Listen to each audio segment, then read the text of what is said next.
Every time you hear about the artist, you probably hear the struggling artist. There's so much emphasis placed on the struggling artist to give the impression that all artists are struggling. The fact is, yes, it does begin with the struggle. But the few that persevere, the few that are consistent, the few that are resilient, it doesn't remain at the struggle. The struggle is just the beginning of the story, but the end of the story is something different.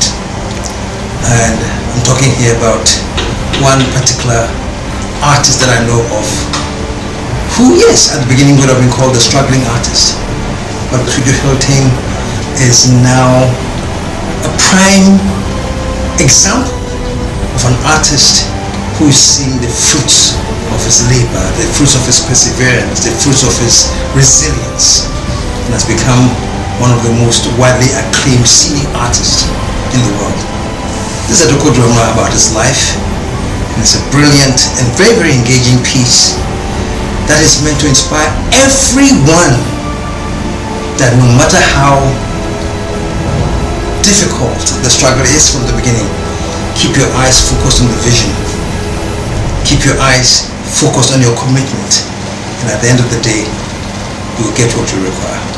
This whole story can best be seen in this amazing docudrama, The Found Brush. Don't miss it.